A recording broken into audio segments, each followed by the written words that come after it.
ले फिर आ गए सब राज्य खुशे। हाँ,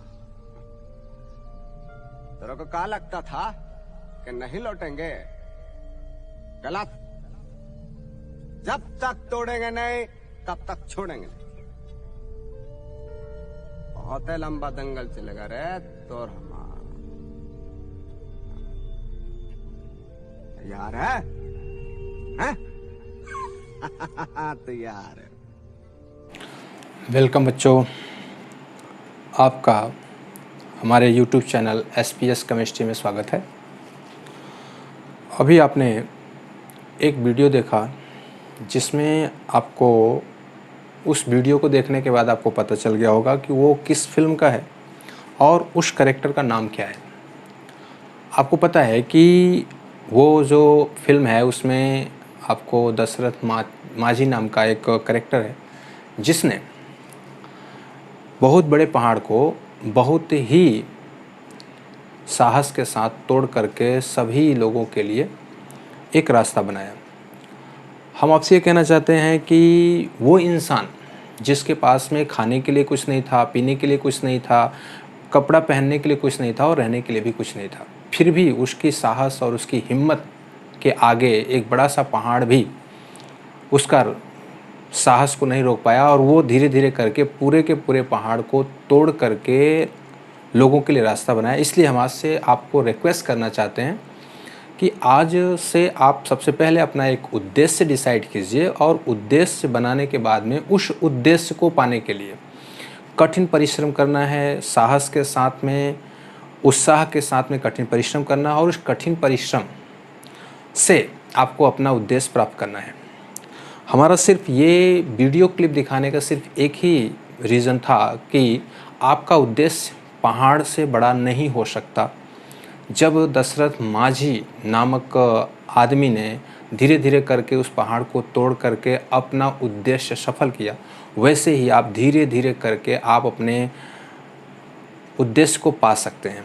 आपने उस फिल्म में, आपने उस वीडियो क्लिप में आपने एक सेंटेंस सुना होगा कि जब तक तोड़ेंगे नहीं तब तक छोड़ेंगे नहीं। इसलिए मैं आपसे कहना चाहता हूँ कि जब तक आपको आपका उद्देश्य न मिले तब तक आप मेहनत का रास्ता न छोड़ें। देखिए, मैं आपका केमिस्ट्री गुरु सोमेश्वर पांडे। आज का जो टॉपिक है वो आप यहाँ देख पा रहे हैं। आज का जो टॉपिक है वो है बिलियन। बिलियन क्या होता है, इसको जानने से पहले हमको जानना है कि मिश्रण किसे कहते हैं, क्योंकि मिश्रण होगा तो बिलियन पॉसिबल है, अगर मिश्रण नहीं है तो बिलियन पॉसिबल नहीं है। मतलब सबसे पहले आपको समझना है मिश्रण क्या है।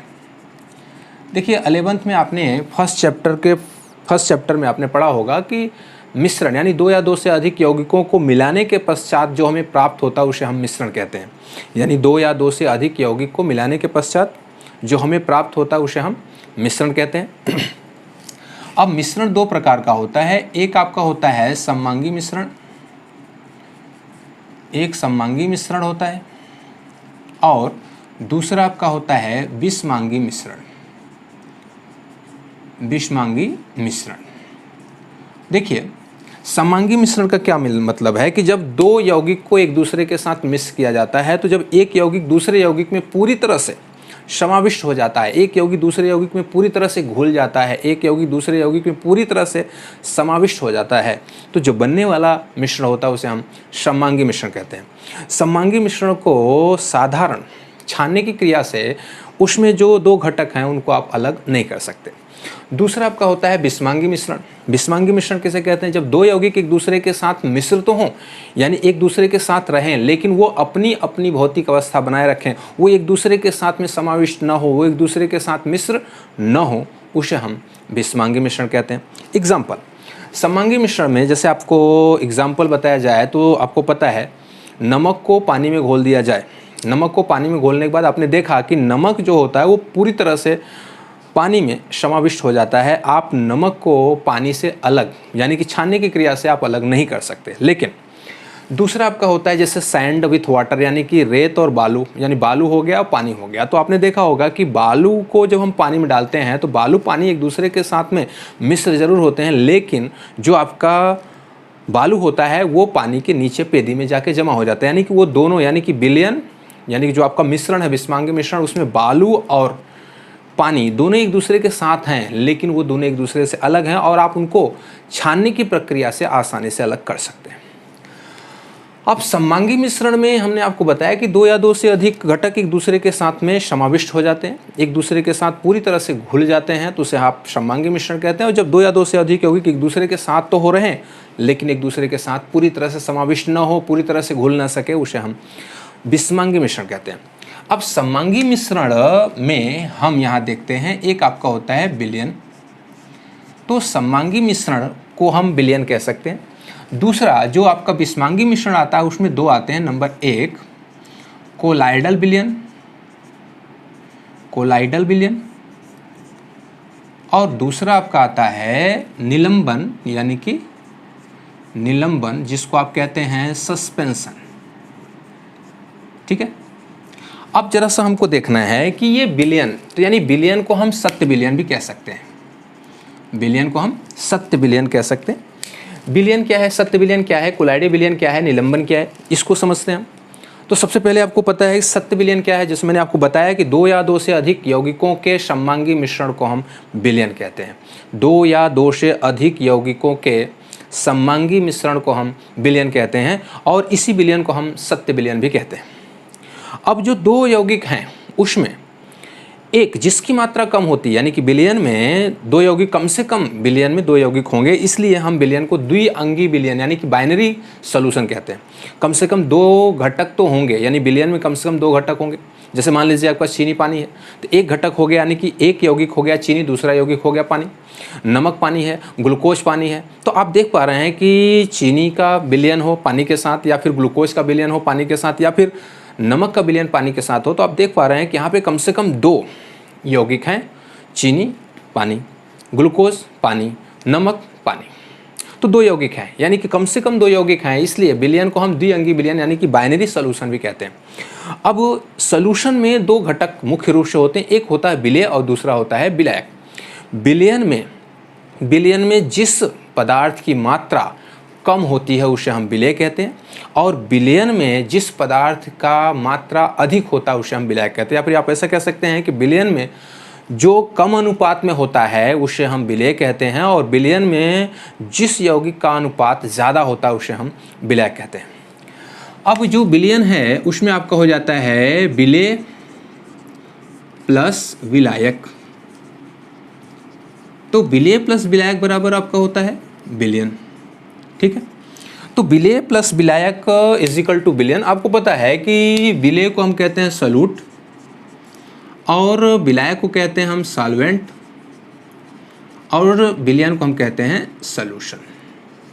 ठीक है, आपने देखा होगा कि जैसे हमने यहाँ पे लिख दिया S plus S is equal to S, मतलब अगर मैथमेटिक्स होता तो इसमें S plus S is equal to 2s होता, लेकिन यहाँ पे S plus S is equal to S है, मतलब solute plus solvent is equal to solution. यानी कि सॉल्यूट और सॉल्वेंट जब एक दूसरे के साथ में मिश्र होते हैं, एक दूसरे के साथ समाविष्ट हो जाते हैं, एक दूसरे के साथ पूरी तरह से घुल जाते हैं, तो हमें जो प्राप्त होता है वो होता है विलयन, और उसी विलयन को हम सत्य विलयन कहते हैं।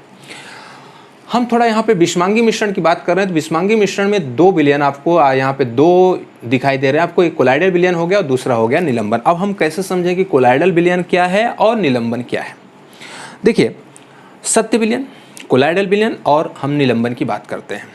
सत्य विलयन, जैसे मान लीजिए कि हम श्वसन की क्रिया कर रहे हैं, तो श्वसन की क्रिया कर रहे हैं तो आपको पता है कि हमारे फेफड़े से हवा जो है वो बाहर निकल रही है, आपको दिखाई नहीं दे रहा है।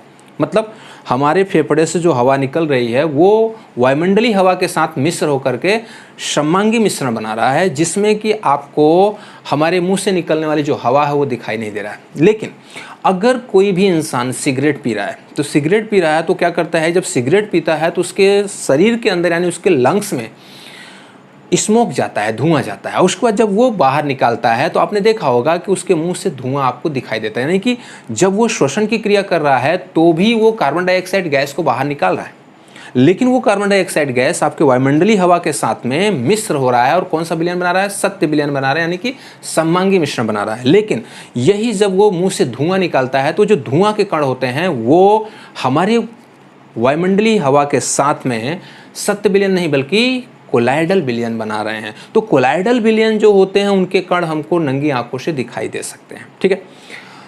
अभी तीसरा जो है आपका निलंबन है।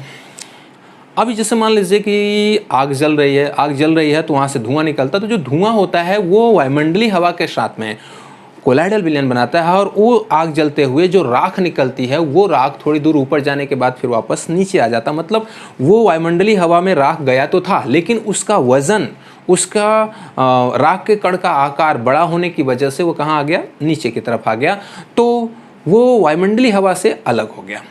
मतलब जो वायुमंडलीय हवा के साथ में समंगी मिश्रण बनाता है वो विलयन है। जो वायुमंडलीय हवा के साथ में जो आपका स्मोक हमने बताया, धुआं है, वो स्पेशली कोलाइडल विलयन है।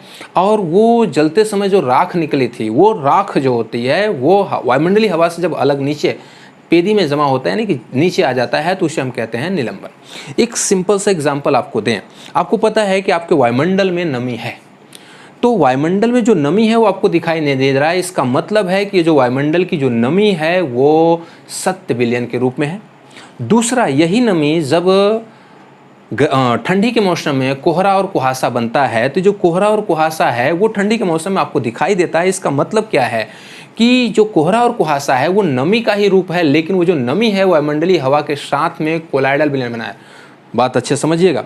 गर्मी के मौसम में वायुमंडल में नमी होता है, वो जो नमी है वायुमंडलीय हवा के साथ में सत्य विलयन बना रहा है, जिसकी वजह से वो नमी आपको दिखाई नहीं दे रहा है। लेकिन यही नमी ठंडी के मौसम में जब कोहरा और कुहासा बनता है, तो वो जो कोहरा और कुहासा जो आपको दिखाई देता है, इसका मतलब क्या हो गया, कोहरा और कुहासा जो है वो नमी का वायुमंडलीय हवा के साथ में कौन सा विलयन है, कोलाइडल विलयन है।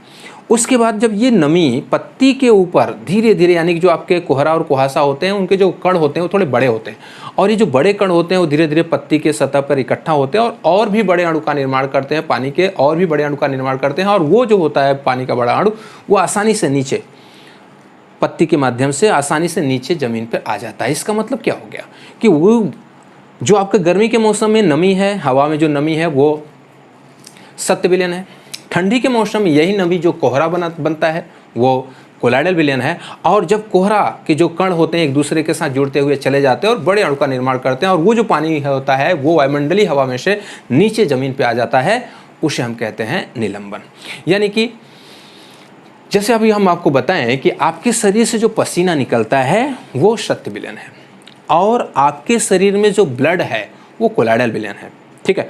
और जब कोलाइडल विलयन बाहर आता है तो अवक्षेप बनता है, और अवक्षेप नीचे जमा हो जाता है, तो उसी को हम कह देते हैं सस्पेंशन यानी निलंबन। या फिर इसको आप निलंबन को अच्छे से समझ सकते हैं तो आपको रेती को यानी कि बालू को पानी में डाल करके अच्छे से मिक्स करिए। थोड़ी देर बाद आप देखेंगे कि वो जो रेती है वो जमीन यानी कि बर्फ पात्र के नीचे पेदी में जमा हो जाता है और पानी अलग हो जाता है। मतलब क्या है कि जो आपका रेती का कण है यानी जो बालू के कण हैं उनका आकार बड़ा है, उनका वजन बड़ा है, जिसकी वजह से उनके ऊपर गुरुत्वाकर्षण बल लगता है और वो पेदी में यानी पात्र के पेदी में जमा हो जाते हैं, तो उसे हम कहते हैं निलंबन।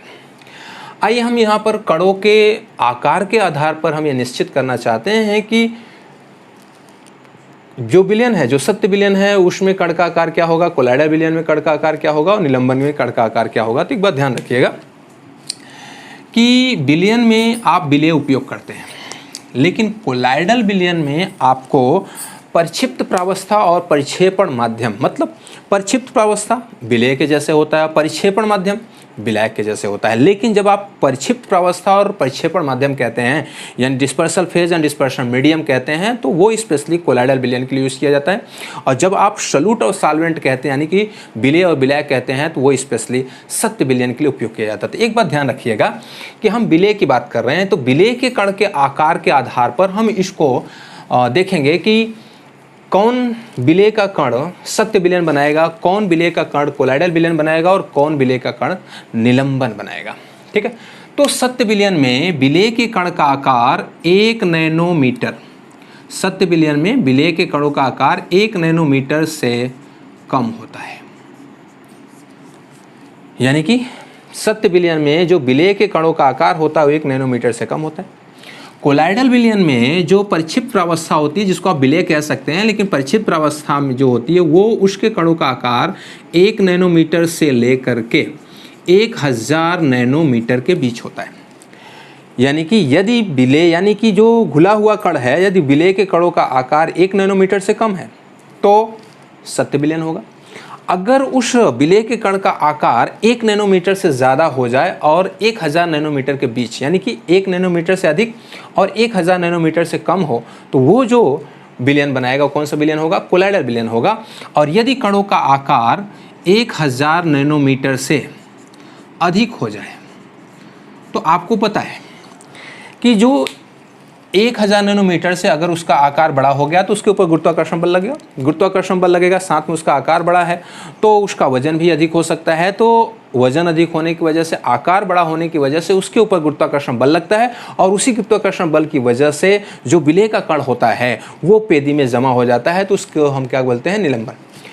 कोलाइडल विलयन को आप ये कह सकते हैं कि सत्य विलयन और निलंबन के बीच की कड़ी को हम कोलाइडल विलयन कहते हैं, क्योंकि आपको क्या दिख रहा है कि यहाँ पर 1 नैनोमीटर से, अगर विलेय के कण का आकार 1 नैनोमीटर से कम है तो हमारी आंखों से वो दिखाई नहीं दे सकता। लेकिन यदि विलेय के कणों का आकार 1 नैनोमीटर से ज़्यादा और 1000 नैनोमीटर से कम होता है तो हम अपनी आंखों से देख सकते हैं, वो कोलाइडल विलयन होता है। और जो आपका 1000 नैनोमीटर है वो तो आपको ऑलरेडी पहले से ही दिखाई देगा। तो ये यहाँ पर गुरुत्वाकर्षण बल लग सकता है, लेकिन यहाँ पर गुरुत्वाकर्षण बल बिल्कुल नहीं लगने वाला है। और यहाँ पर जो है वो गुरुत्वाकर्षण बल लग सकता है जब वो 1 नैनोमीटर से ज़्यादा होता है और 1000 नैनोमीटर तक पहुँचता है तो उसके ऊपर धीरे धीरे गुरुत्वाकर्षण बल लगता है। तो ऐसे कंडीशन में जब 1000 नैनोमीटर से आकार बढ़ जाएगा तो वो निलंबन में चला जाएगा। अगर 1 नैनोमीटर और 1000 नैनोमीटर के बीच में है तो वही अवस्था कोलाइडल विलयन की होगी।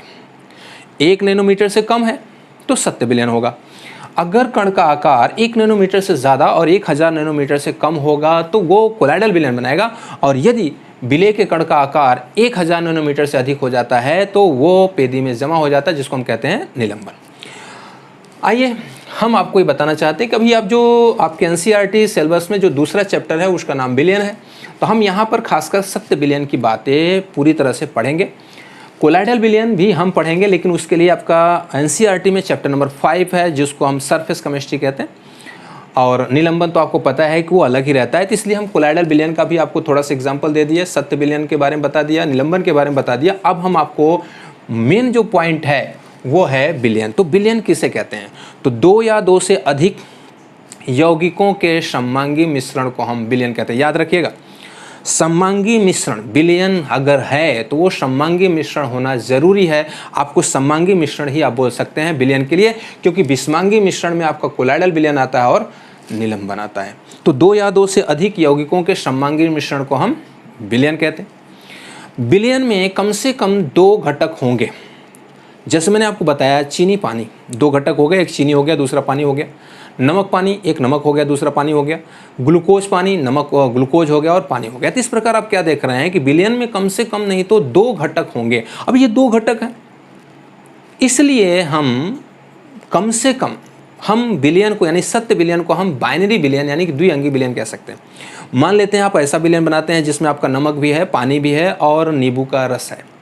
तो नमक, पानी, नींबू का रस, अभी कितने लोग हो गए? 3 कैंडिडेट हो गए, यानी कि साइट्रिक एसिड हो गया, उसके बाद में सॉल्ट हो गया, उसके बाद वाटर हो गया। यहाँ पे 3 यौगिक हो गया। अभी 3 यौगिक को मिश्रण करने के बाद समांगी मिश्रण बन रहा है, तो वो भी विलयन है। लेकिन उसमें कितने मिश्रण हुए? 3। इसका मतलब उसको आप त्रिअंगी विलयन कह सकते हैं। अगर मान लीजिए कि आपने नींबू, नमक, पानी और चीनी मिक्स किया है तो इसमें कितने लोग हो गए? 4 लोग हो गए। मतलब वो क्या हो गया आपका? 4 लोग हो गए, तो उसमें आप कह सकते हैं कि वो चतुर्थंगी विलयन है। मतलब कम से कम सत्य विलयन में कम से कम यानी कि 2 कंपाउंड, 2 यौगिक जरूर होंगे। इसलिए आप सॉल्यूशन को यानी विलयन को आप द्विअंगी विलयन या बाइनरी सॉल्यूशन कह सकते हैं। अब विलयन में 2 यौगिक होंगे, एक होता है आपका विलेय और दूसरा होता है विलायक। यानी विलयन में जिस पदार्थ की मात्रा, जिस यौगिक की मात्रा, जिस यौगिक की अनुपात कम हो उसे हम विलेय कहते हैं। और विलयन में जिस यौगिक या जिस पदार्थ की मात्रा का अनुपात अधिक हो वो विलायक होता है। जैसे मान लीजिए कि आप घर पे चीनी का शरबत बना रहे हैं, तो चीनी का शरबत में आप चीनी मिलाते हैं, पानी मिलाते हैं, तो आपको क्या लग रहा है वहाँ पे कि चीनी की मात्रा कम होती है और पानी की मात्रा ज़्यादा होती है। इसका मतलब है कि जो शरबत आपने बनाया है उसमें चीनी की मात्रा कम है, पानी की मात्रा ज़्यादा है। तो विलेय और विलायक के आधार पर अगर आपको निश्चित करना है तो आप कह सकते हैं कि जो आपका चीनी है वो विलेय है और जो आपका पानी है वो विलायक है। यानी कि विलयन में जिस पदार्थ की मात्रा कम वो विलेय। विलयन में जिस पदार्थ की मात्रा ज़्यादा वो विलायक। और जब विलेय और विलायक एक दूसरे के साथ में सममांगी मिश्रण बनाते हैं तो उसे को हम कहते हैं सत्य विलयन, यानी कि सत्य विलयन या विलयन कह सकते हैं। अब विलयन में जो विलेय के कणों का आकार होता है वो 1 नैनोमीटर से कम होता है, यानी कि विलयन में रहे हुए जो विलेय के कणों का व्यास है या फिर विलेय के कणों का आकार है वो हमेशा 1 नैनोमीटर से कम होता है। ठीक है, अब यहाँ पे एक सवाल उठता है कि कुछ पदार्थ में घुल जाते हैं, जैसे चीनी पानी में घुल गया, लेकिन आप अपने घर का कपूर ले लीजिए, उसको अगर आप पानी में घोलने की कोशिश करेंगे तो वो नहीं घुलेगा। आपके घर में नेप्थलीन होगा, यानी सफ़ेद रंग का एक टैबलेट आता है, कपड़े के बीच में रखा जाता है, तो अगर आप नेप्थलीन लेकर पानी में घोलते हैं तो नहीं घुलता है। यानी चीनी ठोस है, पानी द्रव है, चीनी पानी में घुल करके सत्य विलयन बनाया, लेकिन कपूर भी ठोस है, पानी द्रव है, लेकिन वो विलयन नहीं बनाता, बल्कि वो घुलता ही नहीं है। तो सवाल यहाँ उठता है कि क्यों कुछ पदार्थों में घुलकर सममांगी मिश्रण बनाते हैं और क्यों कुछ पदार्थ उसी पदार्थ यानी दूसरे पदार्थ में मिश्र होते हैं, यानी मिश्र होते ही नहीं है, वो विलयन नहीं बनाते हैं। इसका कारण क्या है? इसका कारण समझने से पहले सबसे पहले आपको हम बता दें कि जब तक विलेय और विलायक के बीच में इंटरेक्शन अंतर क्रिया नहीं होगा तब तक विलयन बनने वाला नहीं है। यानी कि आप ऐसा कह सकते हैं कि विलेय और विलायक की जो प्रकृति है, जो नेचर है, वो मिलनी चाहिए। मैं आपको एग्जांपल से बताता हूँ। जैसे मान लीजिए कि क्लास में 50 स्टूडेंट बैठे होते हैं और 50 स्टूडेंट में से कुछ स्टूडेंट के 1-2 क्लोज फ्रेंड होते हैं, यानी कि स्टूडेंट सभी हैं, सभी एक ही क्लास में बैठे हैं, सभी आप कह सकते हैं कि वो फ्रेंड हैं, लेकिन उस पूरे क्लास में यानी 50 कैंडिडेट में से 1-2 कैंडिडेट ही ऐसे होते हैं जो फ्रेंड यानी कि क्लोज फ्रेंड होते हैं। अभी सवाल यहाँ पर होता है कि सभी फ्रेंड है, वो क्लोज फ्रेंड है, तो क्लोज कैसे हुआ? वो क्लोज फ्रेंड होने का मतलब क्या है कि जो एक स्टूडेंट अपने पूरे मन की बात दूसरे स्टूडेंट को बता देता है, दूसरा स्टूडेंट अपने पूरे मन की बात में पहले स्टूडेंट को बता देता। मतलब क्या है कि दोनों स्टूडेंट के आपस में मन की बात, यानी कि उन दोनों के मन मिल रहे हैं, उन दोनों की प्रकृति मिल रही है। आपने ऐसा भी देखा होगा कि क्लास में जो इंटेलिजेंट बच्चे होते हैं वो ज़्यादातर इंटेलिजेंट के साथ में दोस्ती करते हैं। जो क्लास में पुअर स्टूडेंट होते हैं, कमज़ोर स्टूडेंट होते हैं, वो कमज़ोर स्टूडेंट के साथ में फ्रेंडशिप रखते हैं। जो क्लास में आवारा टाइप के बच्चे होते हैं, गाली गलौज करने वाले बच्चे होते हैं, झगड़ा करने वाले बच्चे होते हैं, उनका भी फ्रेंडशिप उसी हिसाब से होता है। मतलब क्या हो गया कि जब इंटेलिजेंट स्टूडेंट का जो फ्रेंडशिप है वो इंटेलिजेंट स्टूडेंट के साथ ही होता है। क्यों? क्योंकि दोनों के नेचर मिल रहे हैं। क्यों? क्योंकि दोनों ही इंटेलिजेंट है, ये नेचर उनका मिल गया। दूसरा, जो कमज़ोर स्टूडेंट है उसकी दोस्ती हमेशा कमज़ोर स्टूडेंट के साथ होता है, ये भी एक नेचर है। कौन सा नेचर है? कमजोरी होने का नेचर है, यानी दोनों कमज़ोर हैं इसलिए दोनों के मन मिल रहे हैं, दोनों के नेचर मिल रहे हैं, उनके बीच में दोस्ती होता है। 2 आवारा स्टूडेंट के बीच में भी दोस्ती होती है, गाली गलौज करने वाले स्टूडेंट के बीच में दोस्ती होती है, लेकिन कहीं ना कहीं नेचर मिलता है। तो हम आपको बता दें कि जब तक विलेय और विलायक के बीच में जब तक नेचर नहीं मिलेगा, जब तक उनकी प्रकृति नहीं मिलेगी, तब तक उनके बीच में अंतर क्रिया नहीं होगा, अंतर आणविक आकर्षण बल नहीं होगा, अंतर क्रिया नहीं होगा। और जब तक विलेय और विलायक के बीच में अंतर क्रिया नहीं होगा तब तक विलयन बनने वाला नहीं है। वो मिश्रण हो सकते हैं लेकिन विलयन नहीं बन सकते। आइए देखते हैं। जैसे मान लीजिए कि आपके पास में है अल्कोहल और दूसरा आपका है पानी। आपको एक हम ले लेते हैं पेट्रोल और दूसरा हम ले लेते हैं पानी। अब जरा सा ध्यान दीजिए कि जो अल्कोहल होता है वो पानी में घुल करके विलयन बना लेता है। जो अल्कोहल होता है वो पानी में घुलकर विलयन बना लेता है, लेकिन जो पेट्रोल होता है वो पानी में घुलता नहीं। मतलब वो पेट्रोल और पानी एक दूसरे के साथ रह तो सकते हैं लेकिन वो विलयन नहीं बना सकते, वो एक दूसरे के साथ में मिश्र नहीं हो सकते, सममांगी मिश्रण नहीं बना सकते। अब कारण क्या है उसके लिए हम समझते हैं। जैसे आपको पता है कि अल्कोहल के लिए अगर हम ले ROH, आप OH देख रहे हैं, इसका मतलब अल्कोहल के पास OH होता है। तो आपको ये भी पता है कि पानी के पास भी OH होता है। मतलब अल्कोहल पानी में घुल रहा है, क्यों? क्योंकि उसके नेचर मिल रहे हैं। अल्कोहल के पास OH है, पानी के पास भी OH है, ठीक है। दूसरी बात अपने करते हैं। आपको पता है कि अल्कोहल में अंतर आणविक हाइड्रोजन बॉन्ड बनता है। आपको पता होना चाहिए कि अल्कोहल में अंतर आणविक हाइड्रोजन बंध होता है। आपको ये भी पता है कि पानी के पास भी अंतराणिक हाइड्रोजन बंध बनता है, मतलब अल्कोहल पानी में घुल रहा है और उसके घुलने का कारण हमने आपको बता दिया कि दोनों के नेचर मिल रहे हैं, दोनों की प्रकृति मिल रही है, दोनों के गुणधर्म मिल रहे हैं, जिसमें से अल्कोहल में OH है, पानी में भी OH है। अल्कोहल में अंतराणिक हाइड्रोजन बंध बनता है, पानी में भी अंतराणिक हाइड्रोजन बंध बनता है। इस प्रकार अल्कोहल और पानी के गुणधर्म मिल रहे हैं, और अल्कोहल और पानी के जब गुणधर्म मिलेंगे तो उनके बीच में अंतरक्रिया होगी, अंतराणिक आकर्षण बल लगेगा और वो विलयन का निर्माण करेंगे। अब देखिए, ये आपका दिख रहा है पेट्रोल और दूसरा हो गया पानी। पेट्रोल अध्रुवीय अणु है और पानी क्या है? ध्रुवीय अणु है। ध्यान समझिएगा, आपको बताया गया होगा कि जल जो है वो ध्रुवीय विलायक है, यानी कि water is the polar universal solvent, यानी कि जो वाटर है, जो पानी है, वो ध्रुवीय विलायक है। तो आप देख पा रहे हैं कि यहाँ पे जो पानी है वो ध्रुवीय अणु है और जो पेट्रोल है वो अध्रुवीय अणु है, वो हाइड्रोकार्बन अध्रुवीय होता है।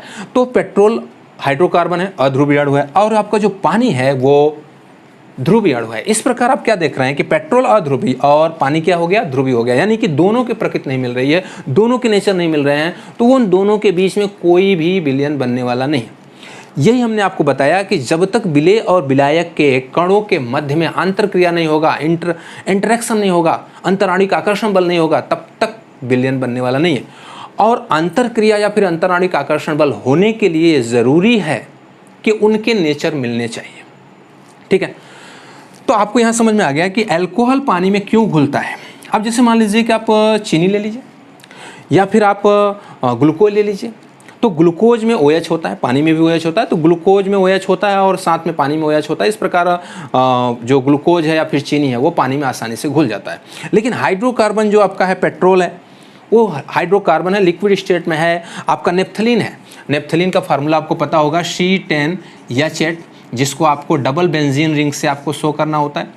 इस प्रकार ये आपका हो गया नेप्थलीन। अब ये नेप्थलीन क्या हो गया? हाइड्रोकार्बन हो गया। हाइड्रोकार्बन जितने होते हैं सबके सब अध्रुवीय होते हैं, और ये नेप्थलीन जो होगा वो ठोस होकर भी पानी में घुलता नहीं, क्योंकि ये जो नेप्थलीन है वो अध्रुवीय अणु है और पानी क्या है? ध्रुवीय अणु है। तो इस प्रकार हमने आपको बताया कि विलेय और विलायक मिश्र होकर सत्य विलयन तभी बना सकते हैं जब विलेय और विलायक के कणों के मध्य में अंतरक्रिया हो, जब विलेय और विलायक के मध्य में अंतराणिक आकर्षण बल हो, तो आपका विलयन बनेगा। और अगर उनकी प्रकृति मिल रही है, उनके नेचर मिल रहे हैं, तो विलयन बनने की संभावना है। अगर उनके नेचर नहीं मिल रहे हैं, उनकी प्रकृति नहीं मिल रही है, तो विलयन बनने की कोई संभावना नहीं है। तो विलयन कब बनेगा और कब नहीं बनेगा, उसके लिए हम आपको कुछ पॉइंट बता देते हैं। सबसे पहला पॉइंट नंबर 1, ध्यान रखिएगा, ऐसे कार्बनिक यौगिक जिनके पास OH समूह हो वो पानी में घुलते हैं। ऐसे कार्बनिक यौगिक जिनके पास में OH समूह हो वो पानी में घुलते हैं, क्योंकि आपको मैंने बता दिया कि OH समूह रखने वाला जितने कार्बनिक यौगिक होते हैं सब पानी में घुलते हैं। और इसके साथ साथ आपको एक बात और बता दें कि यदि कार्बनिक यौगिक में OH की संख्या बढ़ती जाती है तो उनकी पानी में घुलनशीलता भी बढ़ती जाती है। मतलब पानी में OH है, इसके साथ साथ जिन कार्बनिक यौगिक के पास में OH है वो आसानी से पानी में घुल जाते हैं और उनकी घुलनशीलता OH समूह की संख्या बढ़ने के साथ साथ उनकी पानी में जो घुलनशीलता होती है वो भी बढ़ती जाती है। एग्जांपल्स अपने देखते हैं। जैसे मान लीजिए कि अगर हम यहाँ पे बात करें, ये हो गया आपका CH3, CH2, CH2 और OH, इसको हम कहते हैं प्रोपेन 1 ऑल हो गया। दूसरा हम लेते हैं एग्जाम्पल, मान लीजिए एग्जाम्पल हो गया A, दूसरा हो गया आपका B, यहाँ हम ले लेते हैं CH3, CH और यहाँ हो जाएगा आपका CH2, यहाँ हमने लगा दिया OH और यहाँ हमने लगा दिया OH। इसको आप कहेंगे प्रोपेन 1,2 डाइऑल। उसके बाद में जो आपका तीसरा है आप देख पा रहे हैं, आपको जाएगा CH2, CH और CH2, यहाँ हमने लगा दिया OH, यहाँ पे भी हमने लगा दिया OH और यहाँ पे भी हमने लगा दिया OH। आप यहाँ पे इसको बोलेंगे प्रोपेन 1,2,3 ट्राइऑल। अब जरा देखिए कि तीनों में, यानी कि हाइड्रोकार्बन की जो श्रृंखला है वो 3 कार्बन की है। जैसे हाइड्रोकार्बन की श्रृंखला 3 कार्बन की है, अभी यहाँ पे 3 कार्बन, यहाँ पे भी 3 कार्बन है। लेकिन मैंने अभी आपको बताया कि ऐसे कार्बन क्योंकि जिनके पास OH समूह होता है वो पानी में घुलनशील होते हैं, और जितना अधिक से अधिक OH समूह होगा उसकी पानी में घुलनशीलता अधिक होगी। तो आप डिसाइड कर सकते हैं कि प्रोपेन 1,2 डाइऑल और प्रोपेन 1,2,3 ट्राइऑल, इसको आप ग्लिसरॉल भी कहते हैं। अब इन तीनों में अगर आपको विलेयता का क्रम बताना हो तो सबसे ज़्यादा घुलनशील होगा C, यानी कि C की घुलनशीलता सबसे ज़्यादा होगा, फिर आपका B की घुलनशीलता होगी और सबसे कम घुलनशीलता होगी किसकी, A की। ठीक है, तो पहला पॉइंट आपको क्लियर हुआ कि ऐसे कार्बनिक यौगिक जिनके पास OH समूह होता है वो पानी में घुलनशील होते हैं। नंबर दूसरा पॉइंट, ऐसे यौगिक जो ध्रुवीय हैं, यानी कि ध्रुवीय यौगिक पानी में घुलनशील होते हैं क्योंकि पानी ध्रुवीय विलायक है। पहला पॉइंट हमने आपको बताया कि अधिकांश कार्बनिक यौगिक जिनके पास OH होता है वो पानी में घुलते हैं और यदि OH की संख्या बढ़ती जाए तो उनकी पानी में घुलनशीलता भी बढ़ती जाती है। दूसरा पॉइंट, जितने भी ध्रुवीय यौगिक होते हैं वो पानी में घुलनशील होते हैं क्योंकि जो ध्रुवीय यौगिक हैं वो ध्रुवीय हैं और पानी जो होता है वो ध्रुवीय विलायक है। तो इस प्रकार आप दूसरा पॉइंट कह सकते हैं कि ध्रुवीय विलेय पदार्थ ध्रुवीय विलायक पानी में घुलनशील होता है। तीसरा पॉइंट, अध्रुवीय विलेय पदार्थ पानी में घुलनशील नहीं होते। अध्रुवीय विलेय पदार्थ पानी में घुलनशील नहीं होते क्योंकि अध्रुवीय विलेय पदार्थ का नेचर अध्रुवीय है और जो पानी है उसका जो गुणधर्म है वो ध्रुवीय है, यानी कि अध्रुवीय यौगिक पानी में नहीं घुल सकते क्योंकि पानी जो है वो ध्रुवीय विलायक है और जो विलेय है वो अध्रुवीय, यानी कि दोनों के नेचर मिल नहीं रहे हैं। इसका मतलब है कि अध्रुवीय विलेय पदार्थ ध्रुवीय विलायक पानी में नहीं घुल सकते। तीसरा पॉइंट, अध्रुवीय विलेय पदार्थ अध्रुवीय विलायक में घुल सकते हैं। जैसे मैंने आपको बताया कि आपका ये नेप्थलीन है, तो नेप्थलीन ठोस अवस्था में होता है और ये अध्रुवीय यौगिक है। पेट्रोल हाइड्रोकार्बन है, ये भी आपका नेप्थलीन भी हाइड्रोकार्बन है, पेट्रोल भी हाइड्रोकार्बन है। पेट्रोल लिक्विड स्टेट में होता है और नेप्थलीन जो होता है वो सॉलिड स्टेट में होता है। तो अगर आपको नेप्थलीन है और उसको अगर आप पेट्रोल में घुलाएं तो नेप्थलीन पेट्रोल में बहुत ही आसानी से घुल सकता है क्योंकि दोनों के नेचर मिल चुके हैं, क्योंकि पेट्रोल लिक्विड स्टेट में है, अध्रुवीय अणु है।